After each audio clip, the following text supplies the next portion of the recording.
All right, let's talk about bringing home a puppy, what you should be looking for, and let's make sure that you're not bringing a fearful puppy home so that you don't run into problems down the road. So let's talk about it.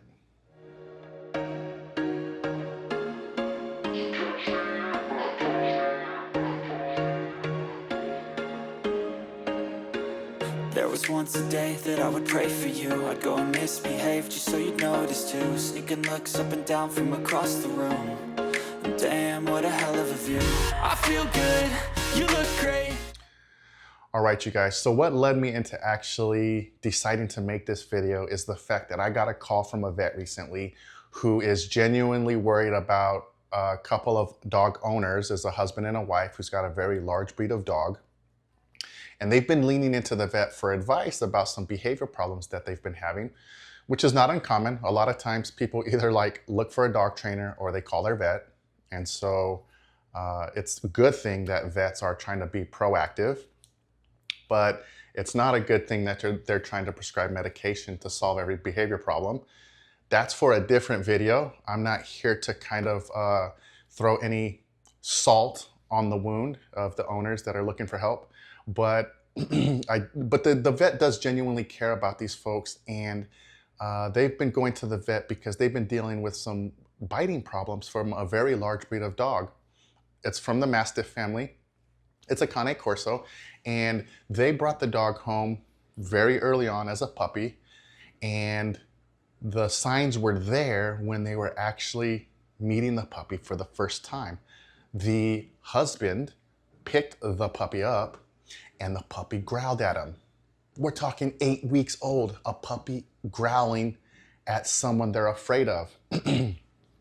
This is gonna be big trouble down the road. And here we are 4 years later, and this dog is biting at the husband, okay? So I think I wanna talk first about what we should be looking for in the context of a fearful puppy, because this is really big. Believe it or not, there are physical externalizations that the puppy will give to you that tells you that they're afraid of you, all right? So let's look at it like this. You go to the breeder's home, you wanna visit the puppies and choose a puppy, and they're all in this little whelping box, right? And let's say there's 6 puppies left of an available 12. And of those 6 puppies, only 5 of them run up to the edge of the whelping box, and they're wagging their tails and they're looking for attention and they want to interact with you, right? But puppy number 6 sits back off in the corner, avoiding you, not looking at you, showing no interest. That is a huge clue that this puppy is gonna have some fearful tendencies down the road, okay? With people, for that matter. Most puppies are super friendly, and they're gonna wanna run up to you, and they're gonna wanna interact with you. They're gonna start play biting, they're gonna want engagement, and they're gonna be doing all the things a happy-go-lucky puppy does, right? Jumping on you, biting at you, all that kind of stuff. But that fearful puppy is laying in the back of the whelping box, had no interest in coming up to say hi to you. That is a big, big red flag, okay? You must not take that puppy home. That puppy is for the breeder. The breeder needs to deal with that puppy, because that's not a puppy we want to be placing into public homes and family homes and stuff like that. That's going to lead to trouble later on. Now, that's a pretty obvious one. We don't always see it in the beginning. Sometimes we don't notice that. Sometimes the puppy might come up to us, but later on it just develops a fear of strangers, right? I want you to understand that this is a genetic predisposition, okay? This is not something that's talked about in dog training circles a lot online. You're not gonna see this if you go down the YouTube rabbit hole. Dog trainers, I don't think, are talking enough about fear aggression and how it is innate, okay? It is a genetic predisposition. It's an anomaly. It's not something that dog trainers or breeders, it's not something that breeders are trying to do when they're breeding dogs. It's an anomaly. It's a side effect of breeding. It's not something we intend to do. It just happens. It happens by accident. And With all, when you get a litter of puppies with 6 or more, 6 to 12 puppies, not all of the puppies are gonna come out, especially if you're selectively breeding for like working traits or show traits or something. They're not all gonna come out of the box fitting the standard or doing the work that they were designed to do, right? But most of them will. A few, the ones that don't, we turn them into pets. They don't go into the show ring. They don't go into working sports or whatever the case may be. Those dogs, we just turn them into pets. The problem is we send them off into homes. We adopt these puppies out. And now we have a family who was just looking for a dog to have in their home. And now this dog is aging, the dog is matured, the dog's no longer 8 weeks old. We have a puppy that is 12 months old now, a young adolescent. Think of this as a young adult, someone in their early 20s. Hormones have come into play. And now this fearful dog is starting to demonstrate the use of aggression as a defensive mechanism to keep what they're afraid away from them. Okay, what they're afraid of away from them. So this is a big problem because if you've listened to any of my videos in the past, we know that there's a sliding scale in terms of how severe or mild fear aggression can be. The very mild cases, a lot of times people won't call for help with that. That puppy will age and they'll handle their fear in a different manner. What I mean by that? Well, the dog is afraid. The dog, a stranger comes into the home. The dog sees the stranger. They're afraid. They take off in the room and they hide under the bed. Okay, that dog is choosing a flight response. Most people can probably live with that. They're not going to call for help. They're not going to call their vet. They're not going to call their dog trainer, or they might because they want the dog to like overcome that. But there's no liability there. Okay, there's no risk. There's no risk of harm. There isn't a probability that someone might get hurt with this kind of flighty dog. So dog trainers typically don't see a lot of those kind of dogs. Dog trainers start to see the ones that are using aggression as a defensive mechanism for keeping what they're afraid away from them, okay? So this is huge. I see this every day. Most aggression that is demonstrated towards people from pet dogs is rooted in fear. The majority of it, okay? The majority, not all of it. There are other reasons for aggression like resource guarding and possessiveness and territorial aggression. There's a lot of other reasons why dogs can demonstrate aggression towards a stranger, but the majority of it, where people are calling for help and they're calling a dog trainer, this is what they're calling for, okay? So it's really important that we understand that. So now that I've explained all of that, I just want to get into a couple of things about what we should be looking for when we actually go to visit a breeder and a litter of puppies. What kind of behaviors should we be looking for when we want to bring one home?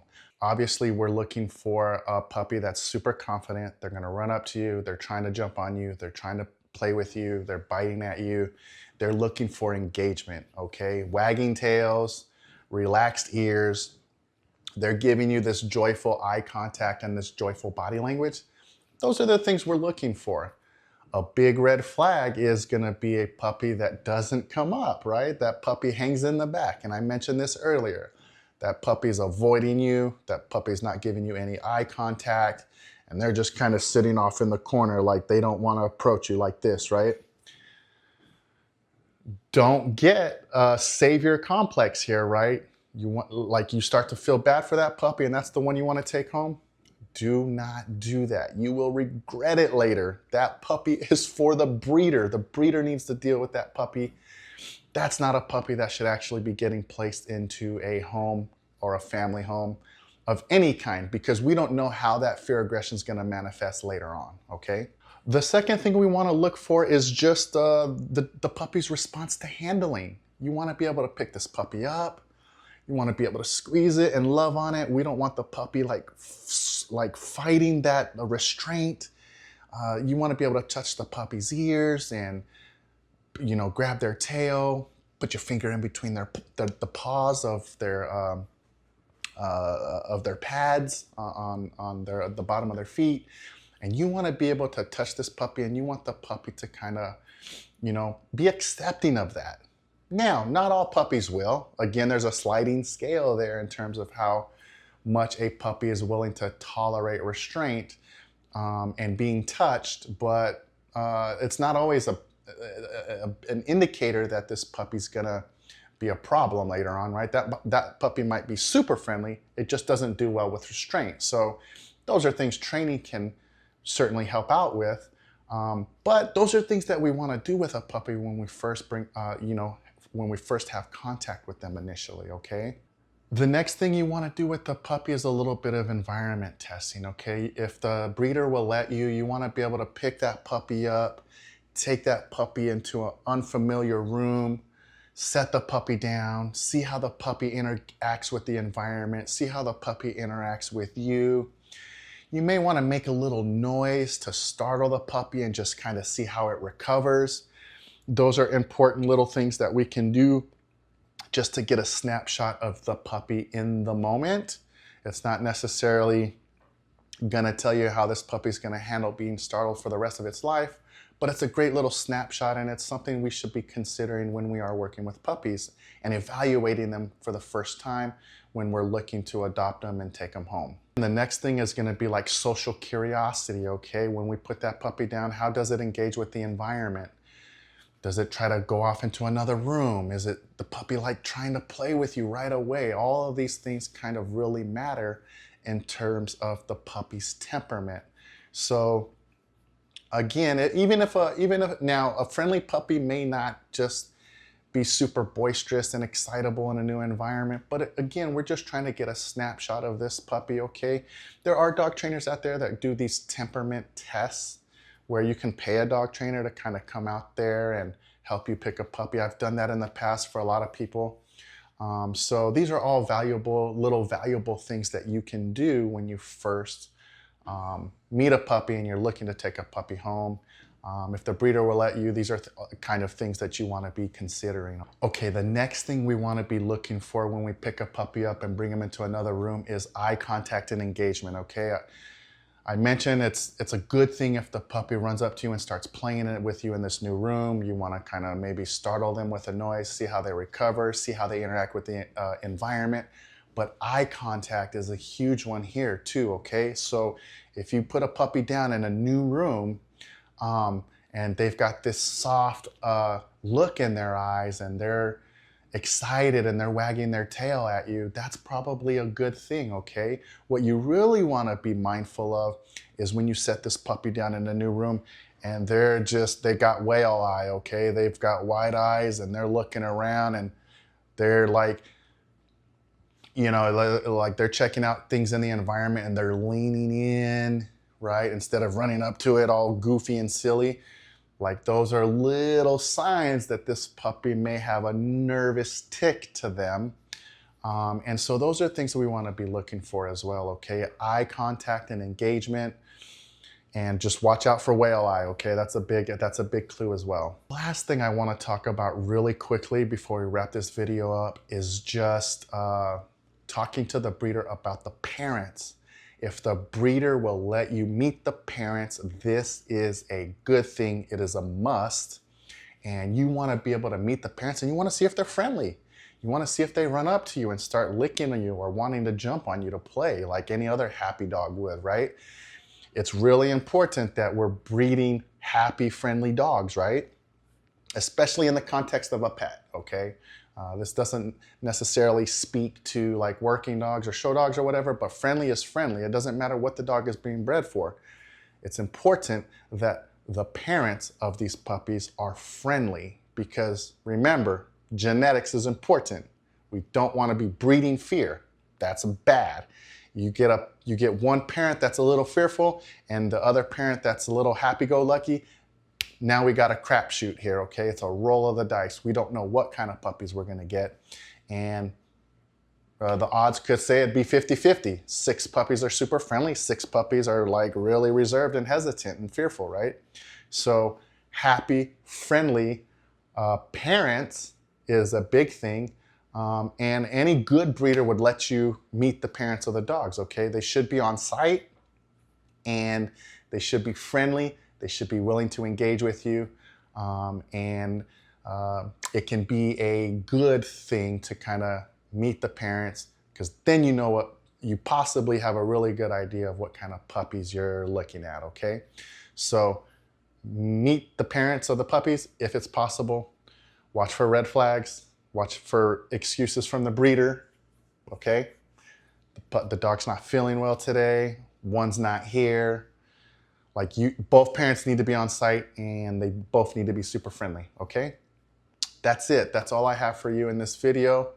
I think I just want to end with the idea and get this information out there, because not a lot of people are talking enough about fear in pet dogs. It's the #1 reason for dogs biting people in the home.